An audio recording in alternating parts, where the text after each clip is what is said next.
Hey guys, I'm Josh from Layzee. Thank you for tuning in. We are saving the world here, one trailer at a time. Today we're going to do an open range orientation video, walkthrough video, how-to video. This is for those people to watch before they can pick up their trailers, after they pick up their trailers, just to kind of refresh how to operate this. We're not going to hit on every single component or every single floor plan, but we're going to go over the basics on the open range by Highland Ridge. There will be some differences between the single axle open range and the double axle open ranges, but we're going to try to touch on those as we go. We do have Brandon Hannemeyer along for the ride today. He's going to chime in and make sure we do this properly and that everything's nice and clear. Sometimes I ramble a little bit. So right here we have our propane tanks. These tanks are designed to have the valves pointing towards the trailer, so when you swap out your tanks, make sure that's happening. Basically, whichever tank this switch is pointing at is the tank it's drawing off of. So this switch is here pointing at this tank. When this tank goes empty, this little piece of clear glass here will turn red and it will automatically start drawing off of this tank for you. But you'll know this tank is empty because there's a little piece of red there. Then you can flip this over. It'll go clear again. You can then take that tank off and get it filled.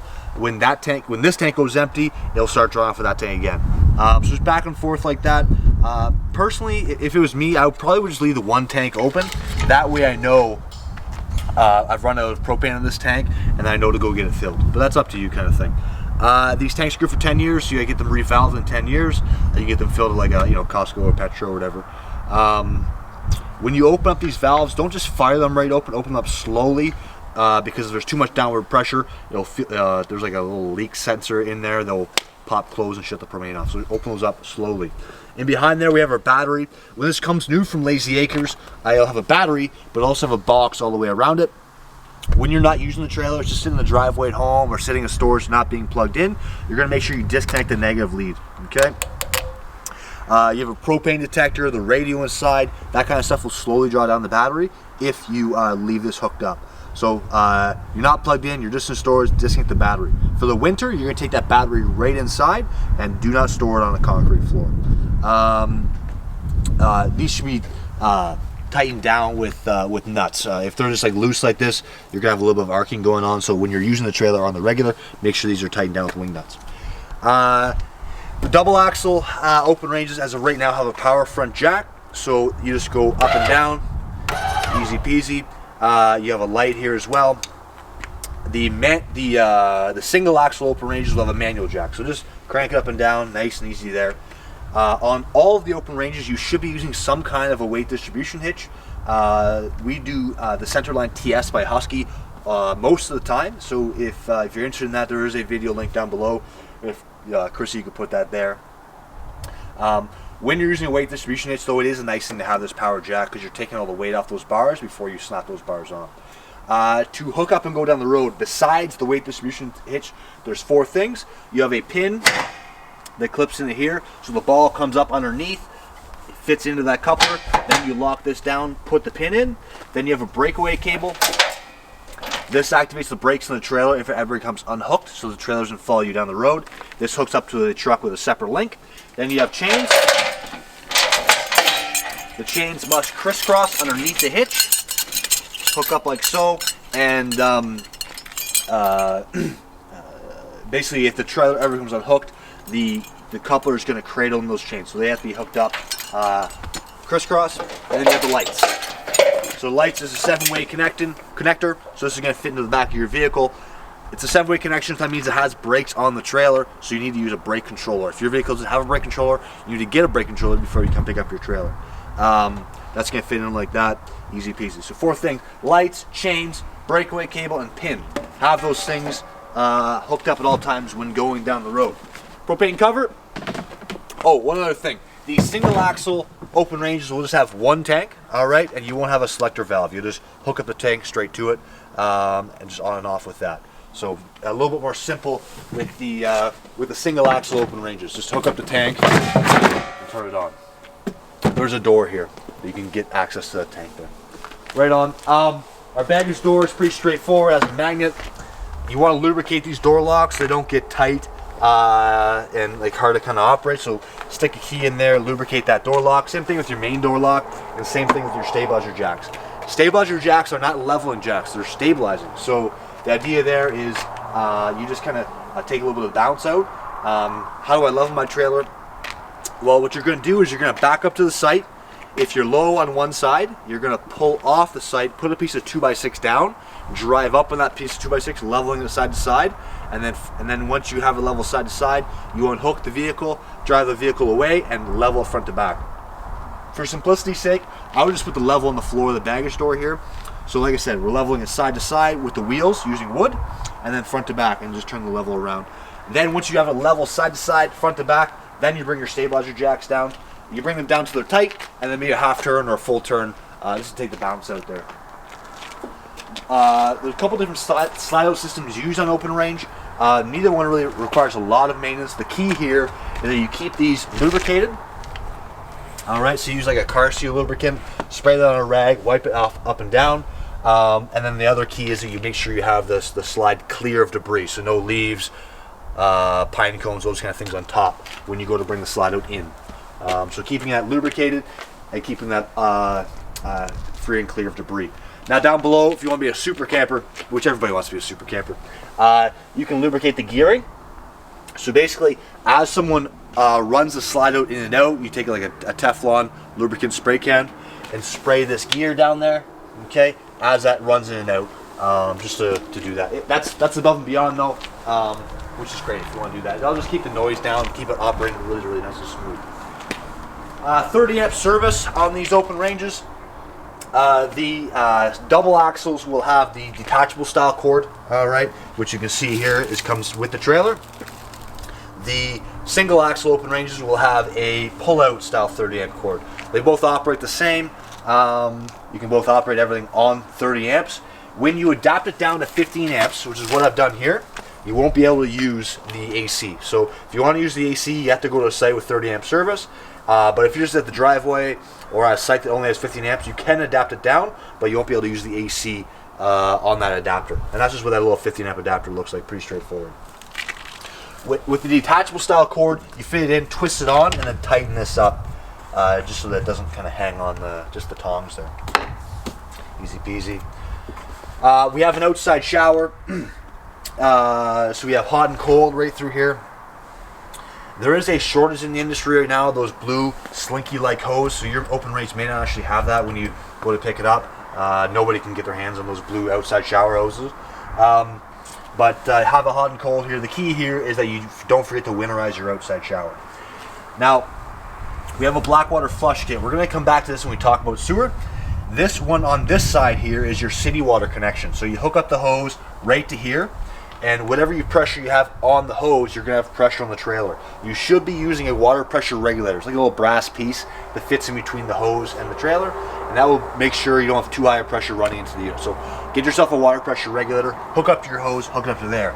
Now, if we want to fill our freshwater tank, we turn this valve. Oh, so that's city. See how that says city right there? City water connection. If you want to fill your freshwater tank before you leave home or as you enter the campground, you flip that to tank fill, hook up a hose right here, and that will force your force water into your freshwater tank. So the other kind of guy we got over here is satellite cable. So if you have satellite or cable at the site, you can hook that into here and watch TV inside. Not that common anymore. We have cable at the site, and you have to be a pretty complex camper to bring satellite to your spot there while you're traveling around. But if you do, that's where you hook that up. Now, down below here, I'm going to get the cord out of the way just for now, just so you can see this. We've got our sewer, okay, and there's labels here that say gray water on the left-hand side, black water on the right-hand side, and they're talking about these valves. So we just, valves, when they're in like that are closed, out like that are open. If you're at a site that has sewer,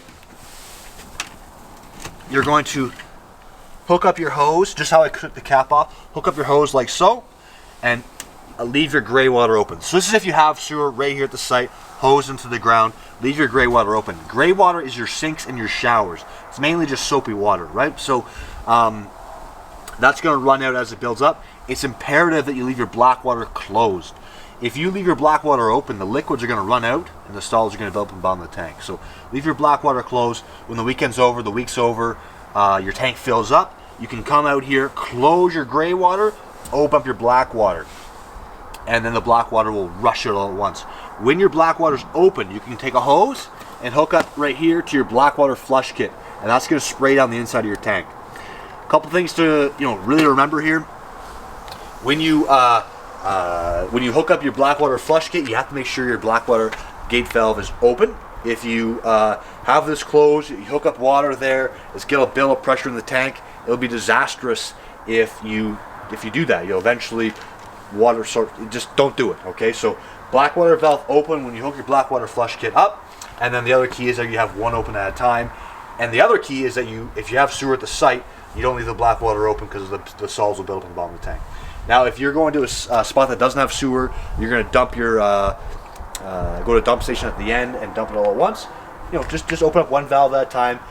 Most people do black water first and spray it out and then flush it out with the gray water tank. You don't have to do that, especially when you have a black water flush kit. Now, the single axle open ranges will not have that black water flush kit, so just kind of forget about when I say with the black water there. Open up one at a time and just let that flush out. Am I right there, Brendan? Single axles, no black water? Yeah. Thank you. Okay. Just gonna plug this back in while we're here. Okay. Typically, you store your sewer hose in the bumper here. These bumper plugs do start to fall out over time, though, so just keep that in mind. Good this time of any to talk about your tires. Different size of tires will depend on what model you bought. These are R15s. There is a rating on the tire itself that will tell you what the tire pressure should be.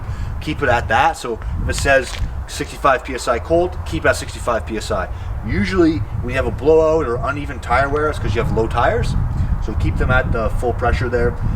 The open ranges will all have steel rims. On the steel rims, you torque the lug nuts down to 100 foot-pounds.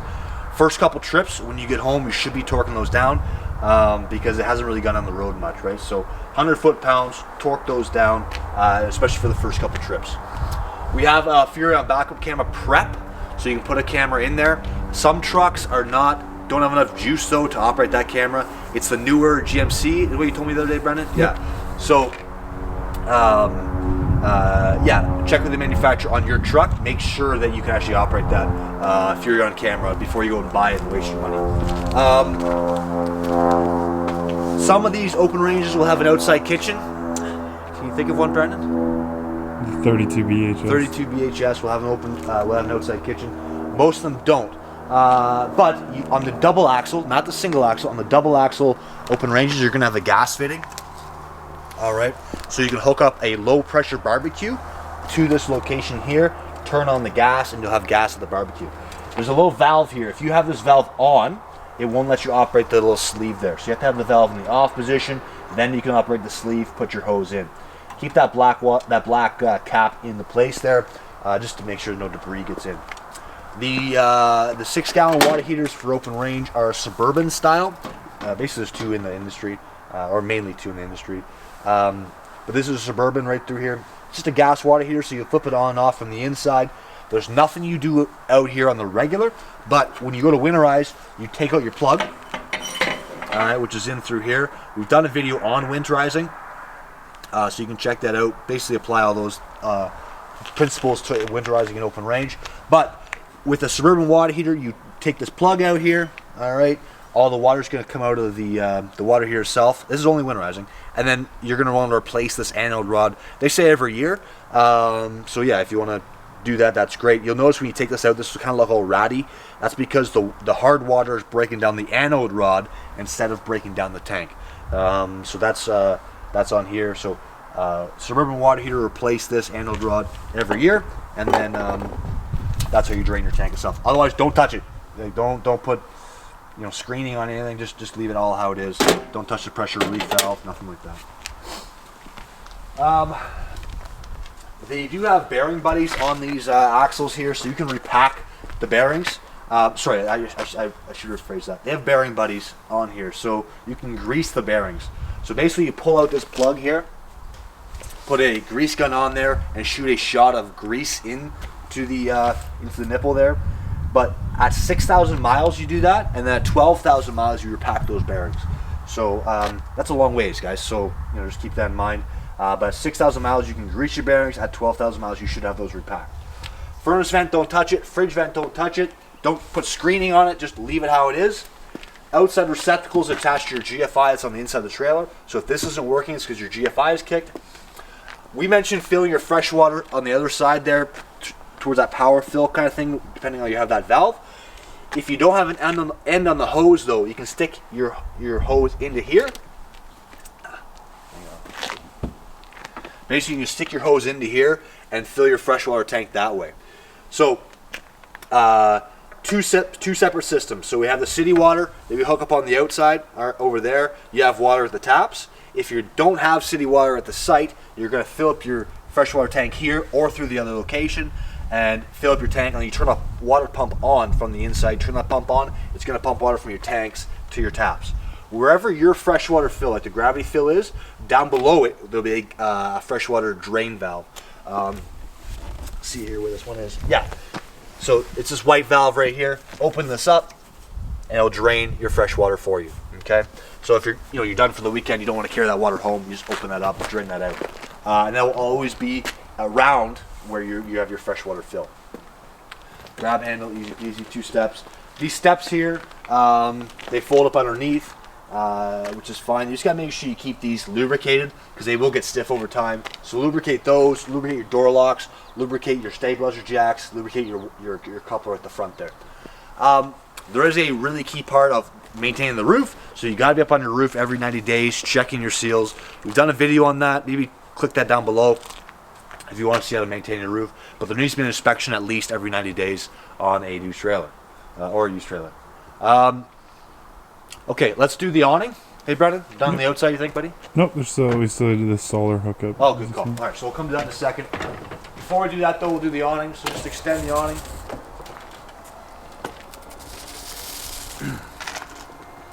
So I just push extend. It'll take that 30 seconds or so to come out. If you go too far, the awning will actually start to roll up backwards, which doesn't really hurt anything, but it's not ideal. Basically, you go as far as the balance hanging down 90 degrees.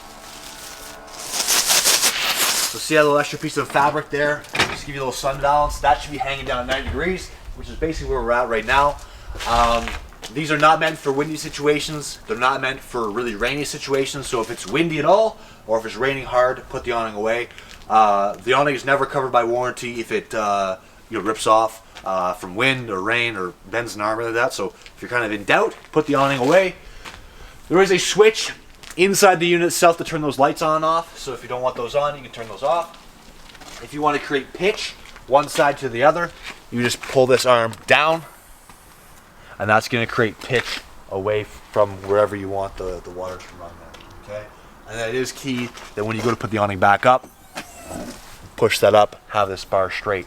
Cleaning your awning, just use like a regular multi-purpose cleaner. Don't use any kind of degrease or anything. There's a little bit of a film there that if you break that down, it'll really start molding, start to get moldy over time. It'll be hard to keep clean. Awesome. Okay. This handle right here is to bring up and down that front power jack manually if you ever need to.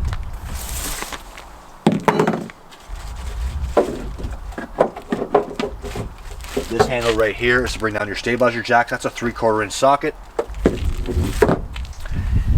Solar ready. Basically what this is, there's a spot right here on the outside you can plug a solar panel into, and it's going to charge your battery for you.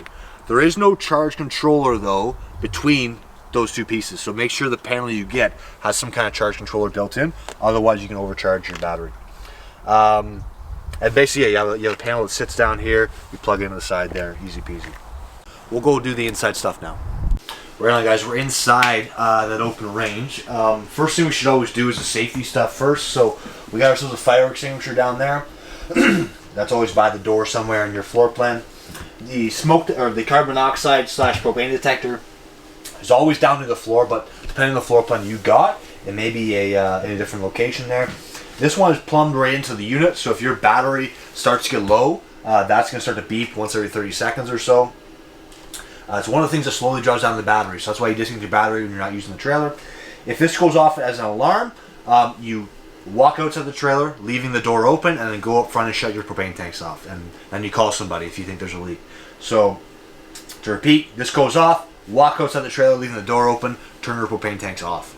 Also, this can be set off with like different kind of smells, like cleaners and stuff like that. So keep in mind, it may be what you've been doing in the vicinity, not so much a propane leak. Just keep it in mind. Smoke alarm is up through here, separate unit that has its own 9-volt battery. You gotta be checking that every 6 months. That's pretty easy. We have usually a collection of switches near the door here. So we have in or out for your slide. So we push that in. Slide starts to come in. When I go to put that back out, you can't go too far, it'll just stop. And it's going to make this clutching noise. Okay, easy peasy. There is a Winterization style slide that they use in like the smaller slides, and that same thing, all the way in, all the way out.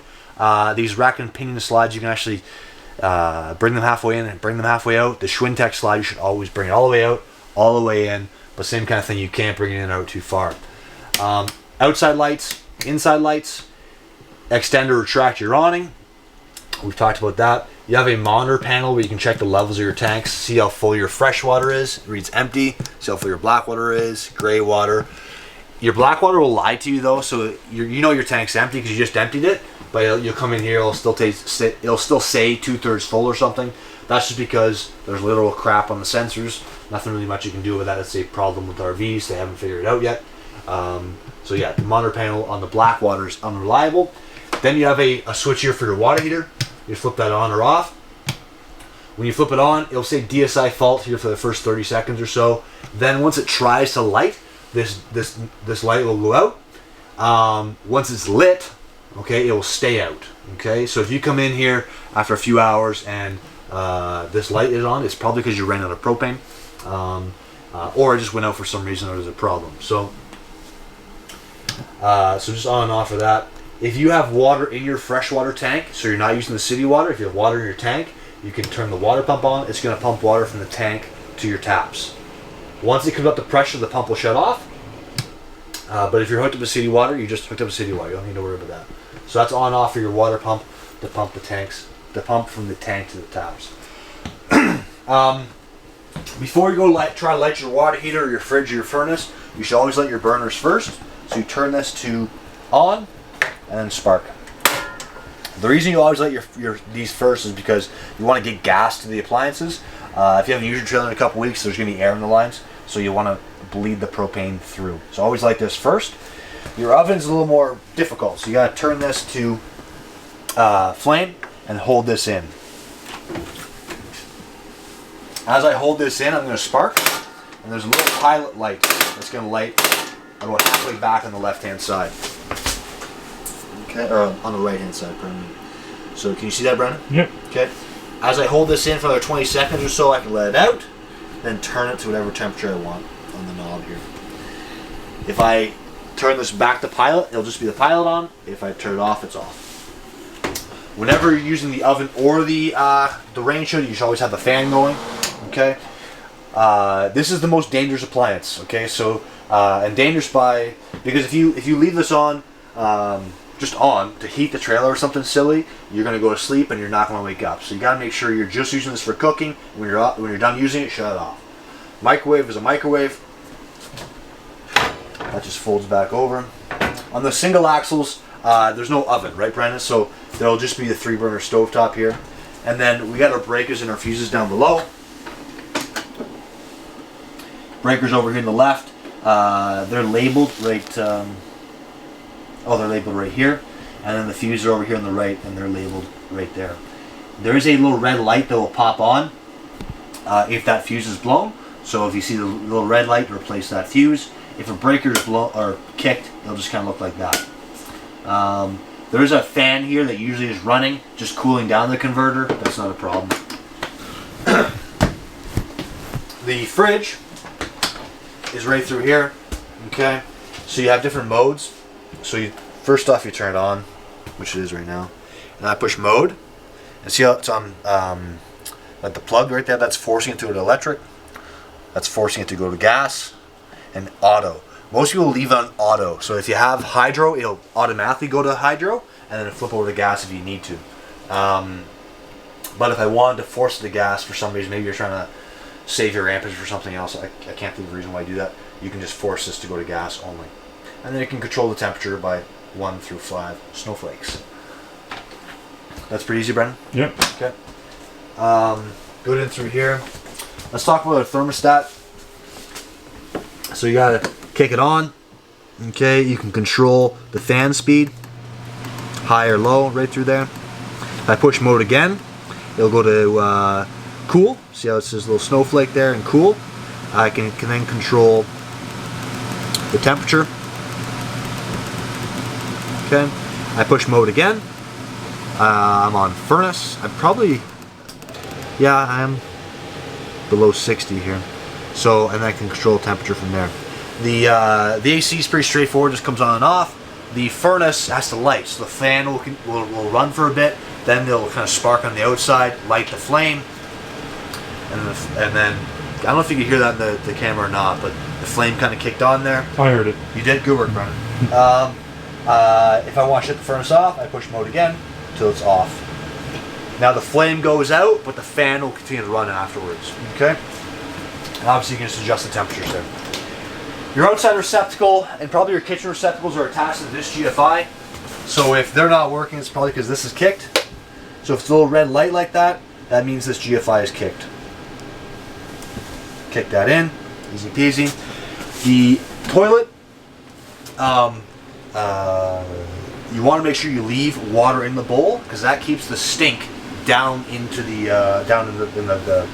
the pipes and the tank, and keeps the smell out of the trailer. So always leave a little bit in the bowl. And you do that by just touching the pedal. It'll just put water down. If you want to open up the bowl, you do it like all the way down like that. Now, they have had a shortage here. This is an older open range, so it's built before September of 2020.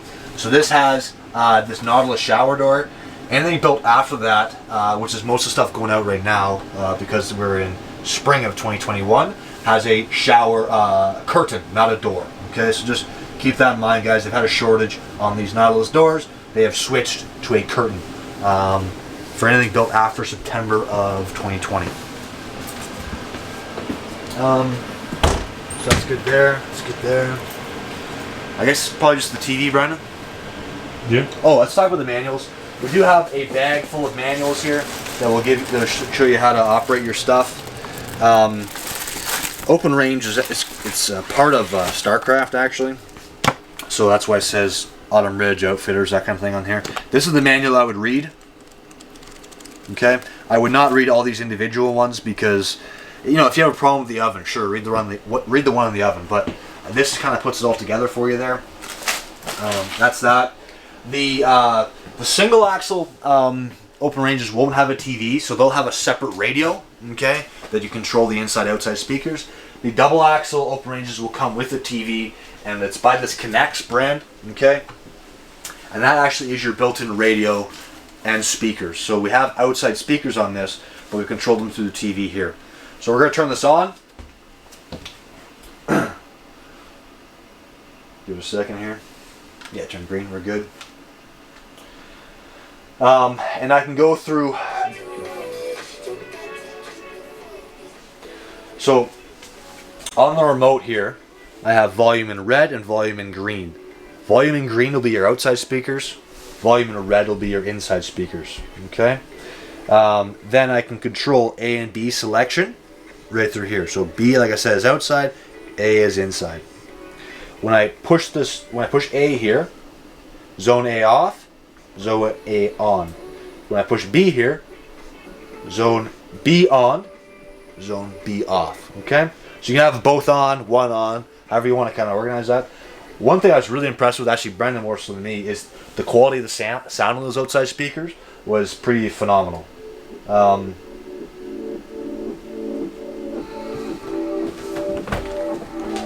You can hold a square dance, no issues. Yeah, that's just a little different, right? We're used to having a separate TV and radio, which we don't have here. It's all built into one, which is kind of cool. When I put source, where is that? I can go through my HDMI components, my Bluetooth, all that kind of stuff. But that's the only thing that's really different is your radio is kind of in the TV here. On the single axles, you have your own radio, and you can add a TV if you want. Okay. Doing it. William's here, joining the orientation. Anything you'd like to add to the orientation, Will? No, I just like music, Josh. Okay. William also likes the music. Can you think of anything else, Brendan? No, I feel like we covered it all. Okay. We probably didn't, so I'm sorry. But you can subscribe to the channel, hit the subscribe button, like the video if you like the video. If you have any questions about something, you can email us at sales@layzeeacres.com. Love to help you out with that. Or you can call us at 705-833-2539. Have a good day.